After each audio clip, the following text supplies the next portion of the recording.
العالمین الصلاۃ والسلام علی سیدنا الاولین والآخرین وعلی آلہ وسلم تسلیما الحمدللہ نحمده ونستعینه ونستغفره ونؤمن به ونتوکل علیہ ونعوذ باللہ من شرور انفسنا ومن سیئات اعمالنا من یهده اللہ فلا مضل له ومن یضلل فلا هادی له ونشهد ان لا الہ الا اللہ وحدہ لا شریک له ونشهد ان سیدنا وسندنا وشفیعنا ومولانا محمدا عبدہ ورسولہ قال اللہ تعالیٰ فی القرآن المجید بسم اللہ الرحمن الرحیم یا ایھا الناس اتقوا ربکم الذی خلقکم من نفس واحد وخلق منها زوجها وبث منهما رجالا کثیرا ونساء واتقوا اللہ الذی تساءلون به والارحام ان اللہ کان علیکم رقیبا وقال تعالیٰ یا ایھا الذین آمنوا اتقوا اللہ حق تقاتہ ولا تموتن الا وانتم مسلمون وقال تعالیٰ یا ایھا الذین آمنوا اتقوا اللہ وقولوا قولا سدیدا یصلح لکم اعمالکم یغفر لکم ذنوبکم ومن یطع اللہ ورسولہ فقد فاز فوزا عظیما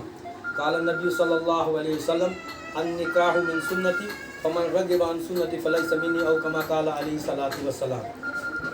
میرے دوستوں بزرگوں، اس وقت ہمارے یہاں نکاح کی مجلس ہے۔ نکاح جو ہے بہت عظیم چیز ہے۔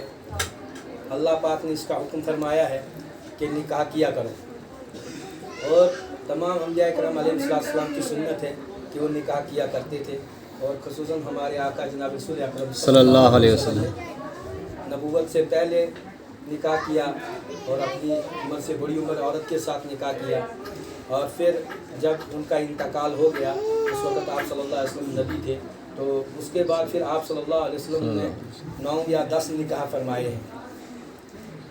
کنواری صرف ایک لڑکی کے ساتھ حضرت عائشہ رضی اللہ تعالیٰ عنہا کے ساتھ نکاح ہوا، باقی بیواؤں کے ساتھ مطلقہ کے ساتھ نکاح ہوا ہے۔ قرآن کریم کے اندر اللہ پاک نے فرمایا ہے کہ عورتیں مردوں کے لیے لباس ہیں اور مرد عورتوں کے لیے لباس ہیں۔ لباس کو سمجھنا چاہیے کہ لباس جو ہے انسان کی عزت ہوتا ہے۔ جس قسم کا لباس لگا ہوتا ہے، لباس سے انسان کی پہچان ہوتی ہے، یہ امیر ہے، یہ غریب ہے، یہ معزز ہے یا کیسا ہے۔ تو لباس سے انسان کو دور سے پہچان لیا جاتا ہے یہ کیسا آدمی ہو سکتا ہے۔ اسی طرح سے عورت مرد کے لیے لباس ہے، مرد عورت کے لیے لباس ہے۔ اگر دونوں آپس میں جو ہے ازواجی زندگی کے اندر ایک دوسرے کا لباس سمجھ کر زندگی گزاریں گے تو دونوں جو ہے عزت کے ساتھ زندگی گزاریں گے۔ اور اس کے لیے سب سے پہلی چیز جو عزت کے ساتھ زندگی گزارنے میں مددگار ہوتی ہے وہ دینداری ہے۔ جس قسم کی دینداری ہوگی، دینداری کے اندر اگر گھر کے اندر دینداری ہے تو گھر جنت بنے گا، اور گھر کے اندر بے دینی ہے میرے دوستوں، اگر گھر کے اندر روپیہ ہوگا، سونا چاندی ہوگا، ساری چیزیں ہوں گی، لیکن یہ جہنم بنے گا۔ بہت سارے لوگ دنیا کے اندر ہمیں ہنستے کھیلتے نظر آتے ہیں، مال اور دولت کے نشے میں ہوتے ہیں، بہت سارا مال اور دولت ہوتا ہے، لیکن اگر جھانک کر دیکھیں گے اندر کی زندگی بالکل خراب ہوتی ہے۔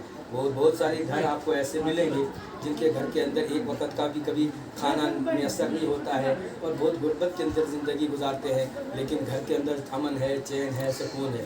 وجہ کیا ہے کہ جس گھر کے اندر دینداری ہوتی ہے وہ گھر امن چین سکون کا بنتا ہے، جو ہے ٹھیا بنتا ہے، ٹھکانہ بنتا ہے، اور جس گھر کے اندر دینداری نہیں ہوتی ہے وہ گھر سب کچھ ہوتے ہوئے بھی جہنم کا گھڑا بن جاتا ہے۔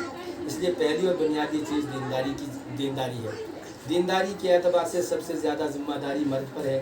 اللہ پاک نے قرآن کریم کے اندر فرمایا ہے کہ مرد کو عورت کے اوپر جو ہے حاکم بنایا ہوا ہے۔ ہاں، تو مرد کی ذمہ داری ہے، جیسے مرد کی ذمہ داری ہے کہ عورت کے لیے جو ہے کھانے کا انتظام کرنا، اس کے لیے کپڑے کا انتظام کرنا، اس کے لیے رہنے سہنے کا انتظام کرنا، اس کے درد تکلیف کے اندر اس کو جو ہے علاج معالجے کا انتظام کرنا، اسی طرح سے عورت کی دینداری کی ذمہ داری بھی مرد کے اوپر ہے۔ اسی لیے اگر عورت کے اندر بے دینی ہوگی، بے حیائی ہوگی، اس کا ذمہ دار مرد ہوگا۔ قیامت کے دن مرد سے پوچھا جائے گا کہ یہ تیری بیوی تھی، یہ تیری بہن تھی، یہ تیری ماں تھی، اس کے اعتبار سے تو نے کیا فکر کی کہ اللہ کے حکم کو پورا کرنے والی بنے۔